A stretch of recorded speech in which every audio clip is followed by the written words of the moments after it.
샬롬 샬롬 샬롬 샬롬 샬롬. 하나님 사랑합니다. 여러분 주 안에서 사랑합니다. 시편 25편 1절에서 10절 다윗의 기도로 나와 있습니다.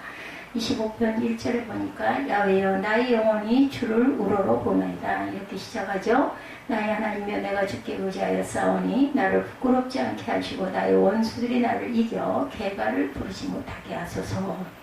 주를 바라는 자들은 수치를 당하지 아니하려니와 까닭 없이 속이는 자들은 수치를 당하리이다. 야훼여 주의 도를 내게 보이시고 주의 길을 내게 가르치소서. 주의 진리로 나를 지도하시고 교훈하소서. 주는 내 구원의 하나님이시니 내가 종일 주를 기다리나이다. 야훼여 주의 궁일하신가 인자하시니 영원부터 있었사오니 주여 이것들을 기억하옵소서. 야훼여 내 젊은 시절에 주의 허물을 기억하지 마시고 주의 인자하심을 따라 주께서 나를 기억하시되 주의 선하심으로 가옵소서. 야훼는 선하시고 정직하시니 그러므로 그의 도로 죄인들을 교훈하시리로다. 온유한 자를 정의로 지도하시며 온유한 자에게 그의 도를 가르치시리로다. 야훼의 모든 길은 그의 언약과 증거를 지키는 자에게 인자와 진리로다. 인자와 진리로다. 10절까지 다윗이 기도합니다. 이스라엘의 초대왕 사울 왕국 시대에 이스라엘은 주변 나라들과 전쟁이 끊임이 없었는데 다윗이 왕이 된 후에는 마찬가지였죠. 초기에는. 그러나 하나님은 다윗으로 하여금 블레셋을 비롯한 주변 국가의 전쟁에서 이기게 해주십니다. 사무엘하 8장에 보면 다윗은 왕이 된 후에 블레셋과의 싸움에 이기죠. 또한 모압의 군대도 쳐붙습니다. 소바왕 하닷에셀을 지원하려고 왔던 다메섹의 시리아 군대 22,000명도 섬멸합니다.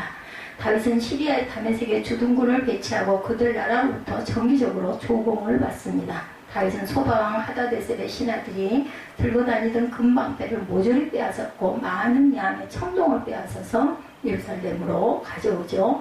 사무엘하 8장을 읽다 보면 8절 끝에 다윗이 어디로 갔는지 여호와께서 이기게 하시니라 이런 말씀을 접하게 됩니다. 이것은 무슨 말씀인가? 다윗이 전쟁에 능하신 다윗의 전략이 뛰어나고 다윗의 군대가 강해서 이긴 것이 아니라 하나님께서 다윗 왕을 있을 그 당시 이스라엘로 하여금 주변 나라들을 이기게 해주신 것이다. 그런 다윗이었지만 그의 마음 깊은 곳 한편에 떠나지 않는 불안, 시편 25편을 다 읽지는 않았어요. 그러나 16절 이하의 말씀을 먼저 보면 그의 마음에 외로움과 괴로움이 있었고 근심이 많았습니다. 그의 마음속은 공고했고 주변에는 환란이 끊임이 없었습니다. 그래서 다윗은 기도하며 지내야만 했는데 16절에 보면 주여 나에게 은혜를 베푸소서 이렇게 기도하고 있어요. 17절에서는 나를 고난에서 끌어내소서, 18절에서는 내 모든 죄를 사하소서, 20절에서는 나를 구원하소서, 마지막 절인 22절에는 자신뿐만 아니라 자신이 왕으로 있는 이스라엘을 위해서 기도합니다. 하나님이여 이스라엘 그 모든 환란에서 속량하소서 이렇게 말하죠. 비탄시로 구분되는 20편, 25편은 다윗이 언제 어떤 상황에 쓰는 시편인지를 말하고 있지 않습니다. 그러나 분명한 거 한 가지 사실은 다윗이 왕으로 있던 그 어느 때에 고백한 기도이며 간구임이 분명하죠. 1절로 돌아갑니다. 야훼 나의 영혼이 주를 우러러 보나이다 라고 고백하고 있어요. 다윗이 고백하는 표현인 나의 영혼이란 그 영혼은 네페쉬라고 하는데 생명을 말하죠.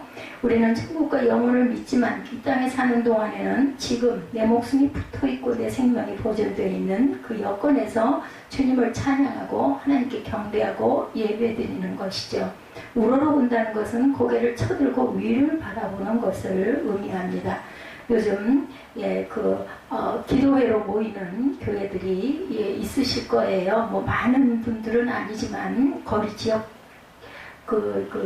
뛰어앉기가 아직도 있지만 어쨌든 소수가 모일 수 있도록 허락을 받았기 때문에 새벽 기도들을 다 하시리라고 믿어요. 새벽마다 사람들이 모여서 기도하는 모습들 얼마나 아름다운지 모릅니다. 지난해 2월 이후로 1년 만에 분당에 가장 많은 성도들이 어른과 함께 모여 기도하는 그런 그 모습들을 제가 그 영상으로 보면서 얼마나 감사했는지. 저희 교회는 조그마한 교회이기 때문에 새벽 예배라고 해봐야 나라에서 지정한 그 숫자 정도이기 때문에 그래서 그걸 감사하기도 했습니다. 상관없이 우리는 그죠 늘 같이 예배할 수 있겠구나. 그 부분은 정말 감사하다. 그런데 큰 교회들 그 수만 명이 들어갈 수 있는 그러한 그 교회 예배당에 본당에 못 들어가다가 이제 비로소 그 아주 적은 숫자이기는 하지만 몇백 명에 불과하지만 본당을 들어가서 그렇게 감개가 무량했다는 이야기를 듣고 그 영상을 보기도 했습니다.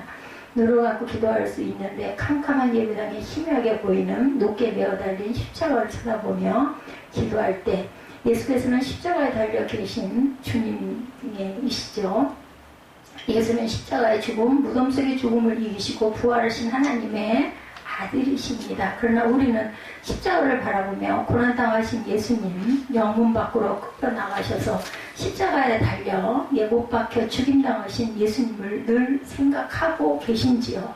예, 저는 그 질문을 좀 하고 싶습니다. 여러분들 십자가 보시면서 그런 생각 해보신 적 있으십니까? 아멘. 예. 그리고 찬양합니다. 얼마나 아프셨나. 우리 찬양 가끔 하죠. 예, 못 박힌 그 손과 발, 죄 없이 십자가에 달리신 주 예수님. 아주 곡조가 굉장히 그 구슬픕니다. 하늘과 산과 들고 초목들도 다 울고 해조차 빛을 입고 캄캄하게 되었네. 오 놀라운 사랑 크시도다 끄덕도다. 그런데 이것이 그렇게 절망의 그러한 찬양만은 아니죠. 부활하신 영광이 있기 때문입니다. 예. 오 주님의 사랑에 구원의 강물 넘치네. 예, 조영기 작사 김성애 작곡에 얼마나 아프셨나라는 찬송의 일부입니다. 다윗은 왕이었지만 외롭고 괴로울 때가 많았어요. 예, 항상 쫓겨다녔었죠. 예, 다윗은 전쟁마다 싸워 이기는 강성한 나라의 임금이었지만 그의 마음에 근심이 많았습니다. 예, 이 사울이 죽고 나서도 또한 아들 때문에 또 아주 고통을 많이 받았어요. 압살롬. 다윗은 하나님이 도우시는 왕이었지만 그의 마음에 쌓이는 공고와 주변에 끊임이 없는 환난들이 끊이지 않았어요. 그래서 그는 주여 나의 공고와 환난을 보시고 내 모든 죄를 사하소서라고 기도합니다. 다윗은 그의 마음속에 일어나는 심령의 고통과 나라 안팎으로 끊임없이 계속되는 환난의 원인을 자기 깊은 내면에 있는 죄의 문제에서 대답을 찾고 있어요. 우리 안에는 늘 그 죄성들을 갖고 있죠. 그래서 18절에 그는 베들레헴에서 이세의 8번째 아들 막내로 태어나 자라던 어린 시절부터 기도하는 법을 배웠어요.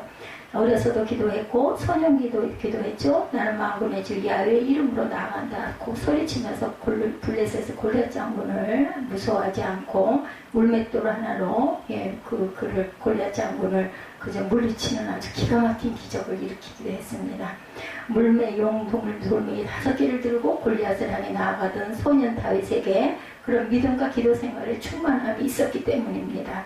다윗의 하나님 신앙은 결코 막연하지 않았어요. 하나님을 향한 분명한 믿음이 있었고 2절에서 나의 하나님이여 내가 주께 의지합니다. 1절에서는 나의 영혼이 주를 우러러봅니다. 3절과 21절에서는 주를 바랍니다. 내가 주를 바랍니다. 이렇게 기도합니다. 5절 끝에는 내가 종일 주를 기다립니다. 15절에는 내 눈이 항상 야훼를 바라봅니다. 이렇게 고백합니다. 다윗의 마음속에 하나님을 향한 간절함이 가득해요. 다윗의 그 많은 시편의 구석구석을 보면 다윗은 참으로 깊고 넓고 높고 끊임없이 기도의 사람이었음을 우리가 볼 수 있습니다. 그 중에 오늘 읽은 본문의 분량에 담긴 기도의 내용을 자세히 묵상하며 은혜를 나누기를 원합니다. 나는 나를 부끄럽지 않게 하소서. 2절, 3절, 20절이죠. 나의 하나님이여 내가 주께 의지하여 싸우니 나를 부끄럽지 않게 하소서. 나의 원수들이 나를 이겨 승리의 노래를 부르지 못하게 하소서라고 기도하고 있어요. 전쟁이란 이겼을 때 전쟁이지 지고 나면 남는 것이 뭐예요? 전쟁이란 것은 이겨도 불안의 불씨가 여전히 남아있게 마련입니다. 맞은 자는 다리 뻗고 자도 때린 자는 엉추리고 자죠.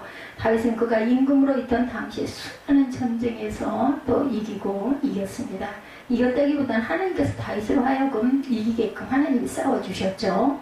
사무엘하 5장 10절에 보면 만군의 하나님 야훼께서 함께 계시니 다윗이 점점 강성하여 가니라 이렇게 증거합니다. 다윗은 30살에 왕에 올랐어요. 나라가 안정됩니다. 주변 나라들 중에서 다윗의 이스라엘을 이기는 나라가 없었어요. 왕궁도 아주 잘 짓습니다. 사울왕 때 블레셋에서 빼앗기던 법궤도 다시 찾아옵니다. 그러나 다윗 당시에도 하나님의 법궤는 성막 안에 모셔져 있었어요. 다윗 당시 하나님의 집은 대리석으로 짓고 백향목을 지은 성전이 아니었죠. 늘 다윗의 마음에는 하나님의 집을 지어 봉헌해야 하고 싶은 마음이 간절했습니다. 어느 날 나단 선지자를 만나 그런 대화를 하죠. 그래서 근데 그 밤에 하나님이 나단 선지자에게 나타나서 말씀하죠. 다윗과 그의 자손들을 크게 축복하시겠다. 다음날 나단 선지자는 이 내용을 그대로 왕에게 전달합니다. 하나님이 다윗에게 복을 주시겠다는 말씀하신 내용을 선지자 나단에게 전해들은 다윗은 하나님 앞에 들어가 앉아 기도하기 시작합니다. 사무엘하 7장 18절 이하에 감사하고 감격하며 기도합니다. 하나님 주의 종 다윗의 집에 주 앞에 견고하게 하옵소서. 종의 집에 복을 주사 주 앞에 영원히 있게 하옵소서. 주의 종의 집에 영원히 복을 받게 하소서. 사무엘 10장 26절 19절이죠. 그런데 다시 지금 이렇게 기도하고 있어요. 하나님 나의 원수들 앞에서 나를 부끄럽지 않게 해주십시오. 이렇게 기도합니다. 2절과 3절에서 같은 내용의 기도를 드립니다. 주를 바라는 자들의 수치를 당하지 아니합니다. 3절에 다윗에게는 이와 같은 분명한 믿음이 있었어요. 20절에도 보니 내가 주께 피하오니 수치를 당하지 않게 해주세요 하고 기도하죠. 사람이 어떤 경우에 부끄러운 일을 겪게 되고 수치를 당하게 될까? 나를 향하신 하나님의 기대와 부르심을 망각하고 육신의 정욕과 악목의 정욕과 이생의 자랑에 붙잡히게 될 때 부끄러움을 당하고 수치를 당하게 되는 법이죠. 다윗은 기도하는 왕이었지만 하나님의 뜻에서 벗어날 때 전쟁 중에 부하 우리아 장군의 아내를 취하죠. 부하 우리아 장군을 전쟁 일선에 배치해서 죽임을 당하게 하기도 합니다. 이 사건을 은폐하려 하죠. 이는 다윗의 생애에 돌이킬 수 없는 부끄럽고 수치스러운 일이었어요.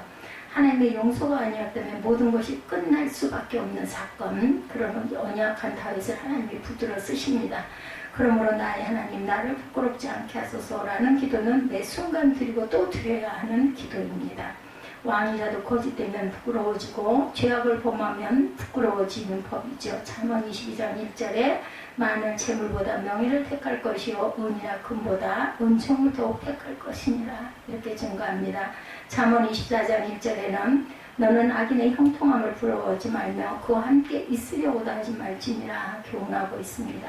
사람이 언제 부끄러움을 당하게 되나 진실해야 하는데 거짓되고 또한 의로워야 하는데 불의한 편에 서면 선으로 악을 이기지 못하면 언제나 부끄러워지고 맙니다.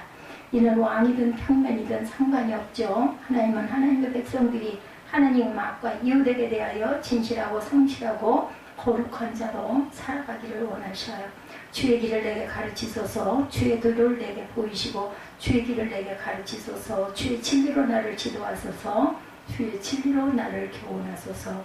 여기서 접하는 도, 길, 진리는 다 같은 의미죠. 하나님의 말씀 속에 담겨있는 하나님의 뜻과 진리를 각기 달리 표현한 것뿐입니다. 땅에도 길이 있고 바다에도 길이 있고 하늘에도 길이 있어요. 자동차는 차도로, 기차는 철로 위로 달립니다. 방향도 지켜야 하고 속도도 지켜야 돼요. 자동차는 차도로, 사람은 인도로 다녀야 합니다. 배가 넓은 바다라고 해서 아무데나 다니지 않죠. 항로가 있습니다. 하늘에도 또한 하늘에 길이 있다고 그러죠. 바다와 하늘에도 나라와 나라 사이에 국제법이 허용한 백길과 항공로가 있습니다. 산짐승도 즐겨 다니는 길이 있어요. 사람이 사람다운 길에서 벗어나면 탈선이 되고 맙니다. 이렇게 인생의 길에서 벗어나서 탈선한 인생은 죄를 범하고 타락하게 되는 거죠. 요즘과 같은 세상에는 오프라인, 온라인이 다 마찬가지입니다. 북한의 해커들이 코로나 백신과 치료제 기술을 탈취하기 위해 미국 제약사인 화이자를 해킹한 것으로 언론에 보도가 됩니다. 그래서는 안 되는 국제적으로 부끄러운 사건이죠. 이런 예는 국가 간의 지도자 간의 기업 간의 개인 간에 무수히 많다고 그래요. 그러므로 우리는 기도하고 또 기도하고 넘어질까 조심하며 살아가야 하겠습니다. 나의 하나님이여 나를 부끄럽지 않게 하소서. 그리고 이 기도를 끊임없이 기도해야 할 것입니다. 야훼여 주의 도를 내게 보이시고 주의 길을 내게 가르치소서. 주의 진리로 나를 지도하소서. 주의 진리로 나를 교훈하소서. 주의 인자하심으로 나를 기억하소서. 우리는 되게 하나님의 나를 그 무엇을 잊어주시기를 기도합니다. 그러나 다윗의 기도는 거기서 한 걸음 더 나아가 기억해달라고 간구합니다. 6절과 7절에 보면 야훼여 내 젊은 시절의 죄와 허물을 기억하지 마소서. 여호와여 영원하신 주의 긍휼과 인자로 이것들을 기억하소서. 주의 인자하심을 따라 나를 기억하소서. 주의 선하심으로 나를 기억하소서. 이런 기도의 내용들은 다윗이 하나님 앞에 얼마나 솔직하고 진솔한 기도의 사람이었나를 알게 해주는 내용들입니다. 다윗은 자신이 그동안 살아온 자신의 지난날의 행위로는 구원받을 수 없으니 하나님의 긍휼과 인자와 자비와 사랑과 선하심을 따라 자신의 지나온 날들의 죄와 악을 용서해 주시고 잊어버려 달라고 간청하죠. 우리는 다윗의 시편 51편을 기억합니다. 1절에 보면 하나님이여 주의 인자와 은혜와 많은 긍휼을 따라 내 죄악을 지워주소서라고 간구합니다. 시편 51편 2절에 나의 죄악을 맑게 씻으시며 나의 죄를 깨끗이 제하소서라고 기도합니다. 7절에도 나의 죄를 씻어주소서, 9절에도 내 모든 죄악을 지워주소서 이렇게 간구합니다. 그런 다윗이 시편 25편에 드리는 기도는 잘 기억해달라고 기도하죠. 11절에 야훼여 나의 죄악이 크오니 주의 이름으로 말미암아 사하소서. 이것이 주의 이름의 권세로 내 모든 죄악을 사해 주시고 이제는 죄사함 받은 하나님의 아들로 기억해달라는 간구입니다. 주의 긍휼과 인자와 자비와 선하심을 따라 죄사함 받고 거듭나도 새 사람이 된 하나님의 사랑받을 만한 아들, 딸의 모습으로 기억해달라는 거죠. 15절에도 다윗은 하나님으로부터 죄의 용서를 받고 하나님이 기억해 주시는 자녀의 권세를 누리며 살아가면 그 발을 죄와 악의 그물에서 벗어나게 하실 것이다 이렇게 고백합니다.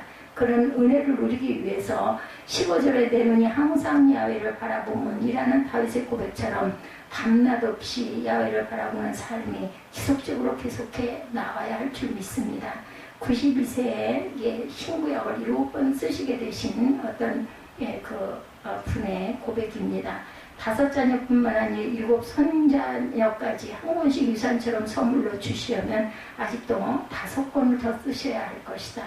손마디와 간절령으로 휘도록 새벽부터 기도하고 성경 쓰고 300구절 이상의 성경을 줄줄 외우신다. 복되도다. 91세의 노 부인입니다. 6.25 전쟁 중에 피난 오셔서 맨손으로 신학교 공부하고 1.45 때 혈혈 단신 피난 와서 목사가 된 남편 만나 그의 아내 되어서 목사 사위, 선교사 사위 맡고 후손들이 나를 안팎에서 하나님 잘 믿는 가정을 이루었으니 복이죠. 꼭 왕이어야 복이 아니죠. 왕비여야 복이 아닙니다. 꼭 좌의적 우의정이 되어야 꼭 별을 달아야 하고 정상에만 서야 거부가 되는 건 아니죠. 다윗은 왕이었기 때문에 기도하는 것인가? 아닙니다. 베들레헴의 시골 목동 시절부터 싹이 달랐죠. 다윗은 평생 기도의 사람이었습니다. 아브라함과 다윗의 자손으로 이 땅에 오신 하나님의 아들 예수께서 늘 기도하고 기도하시죠. 베드로전서 2장 9절 10절에 보면 주를 믿는 우리는 주 안에서 택감 받은 족속이다. 왕같은 제사장이다. 거룩한 나라다. 야훼 소유가 된 백성들이다. 이렇게 고백합니다. 하나님은 우리를 예수 그리스도 안에서 어두운 데서 불러내셨어요. 그의 기이한 빛에 들어가게 하시죠. 아름다운 덕을 선포하게 하십니다. 하나님의 한없는 긍휼을 얻는 자가 되게 하신 귀한 은혜를 잊지 않는 저와 여러분들이 되시기를 주님의 이름으로 축복합니다. 기도하시겠습니다.